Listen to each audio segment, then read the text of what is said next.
Even though the offseason is very far away, things are starting to look interesting for the Oklahoma City Thunder, as they can not only end up with one lottery pick, but there's a world where they end up with two, thanks to the Philadelphia 76ers and Los Angeles Clippers. Now, I know the Clippers have a winning record right now, all right? They're doing decently. They're 6th in the Western Conference right now, but there are some things that are going to make this very interesting, like their schedule coming up here soon, the fact that they're dealing with some injuries to guys like James Harden, Kawhi Leonard. No one's still sure when he's going to come back. And can Norman Powell really keep up this level of play down in Los Angeles? Now, with Philadelphia, we know this has been a wild ride with them so far to start the season.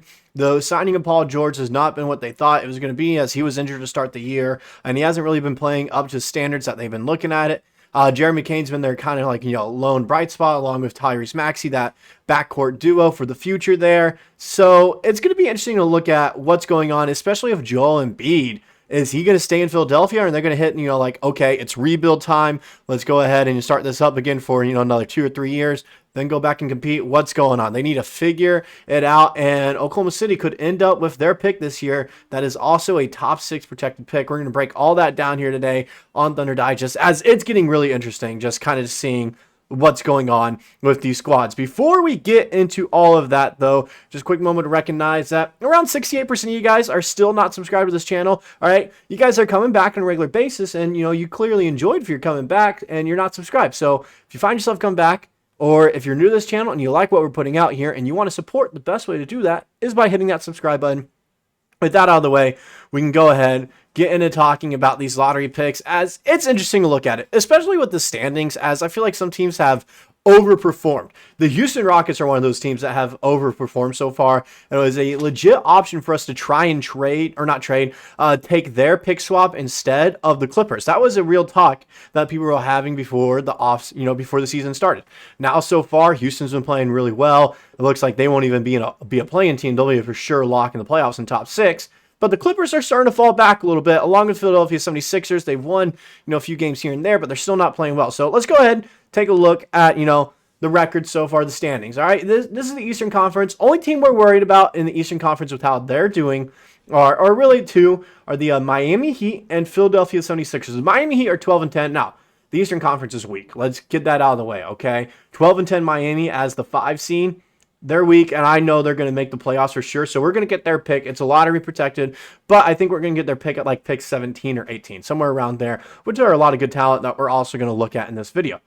But the Philadelphia 76ers, they currently sit at 12th in the Eastern Conference at 7-15. They're 12.5 games back of the first seed, and they are almost 5 games back of even a playoff spot secure. Not play-in, but a playoff spot. So it's one of those things, just looking at it like, ooh, this Philadelphia team isn't looking too well.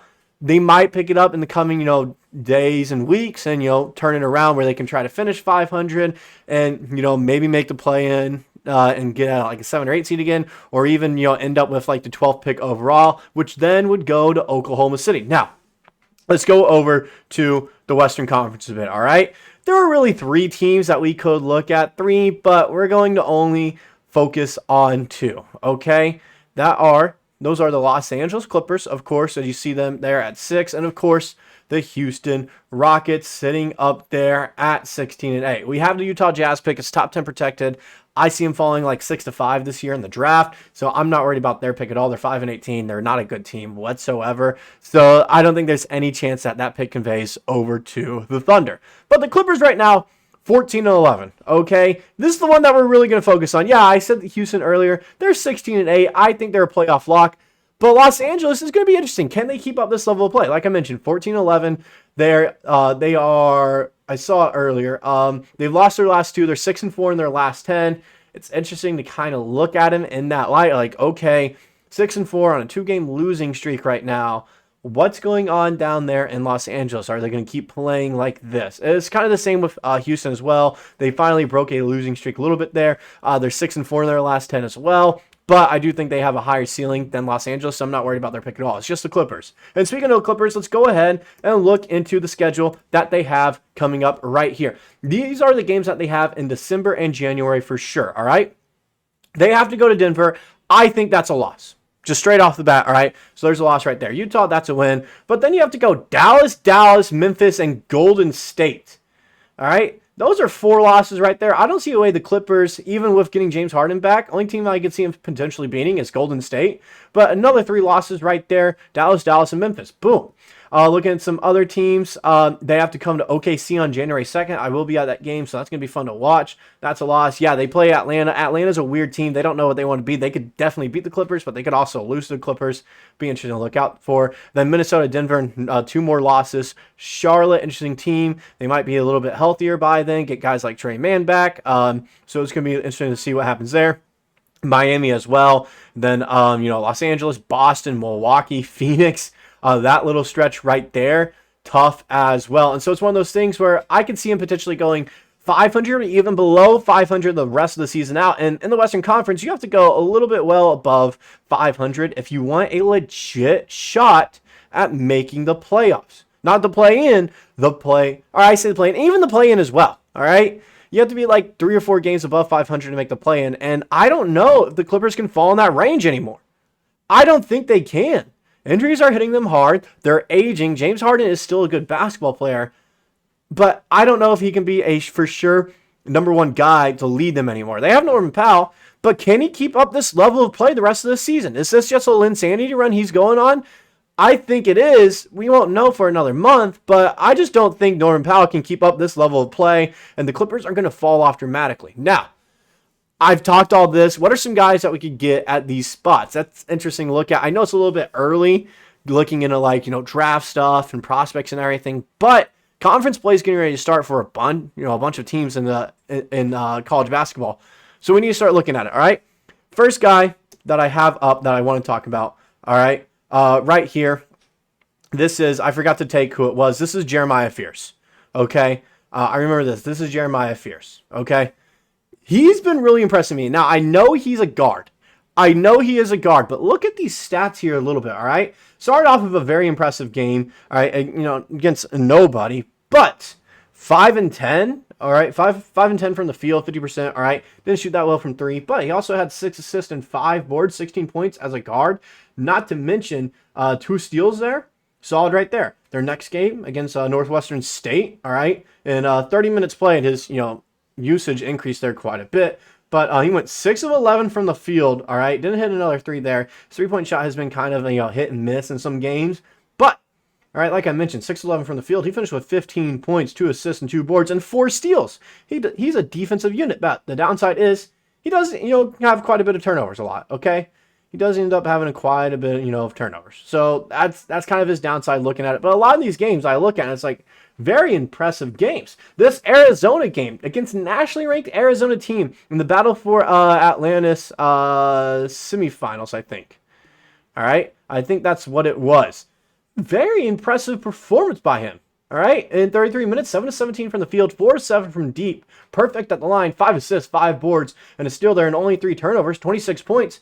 He looks very impressive, all right? This is a guy that I'm keeping my eye on as well.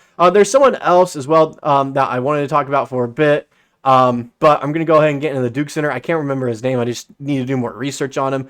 But he's had some solid performances. He's not known as a scorer at all, especially when you have guys like Cooper Flagg on Duke. You're not going to be scoring all that much. But looking at these stats, against Army, 11 points in 22 minutes. He can shoot the ball from mid-range. His 3-point shot, he hasn't been taking a ton. But like I mentioned, this year at Duke, if you're playing for Duke, you don't really got to take the 3 ball. He's also 7'2" and moves very well for his size. And look at that, 14 rebounds against them. All right, very solid performances, 7 rebounds there. All right, it's just one of those things. Looking at it, realistically, he'd be a good player to pick up at like the 11 to 12 range. He realistically would. This guy from Duke, like I said, I can't remember his name. All right. But looking at his stats and reading up, watching tape on him, just how he moves around on the floor and, how he looked in high school, because he's a freshman as well. He looks like a very solid player that I would not mind us taking, end of the lottery round as a project, kind of like what we did with Ousmane Dieng.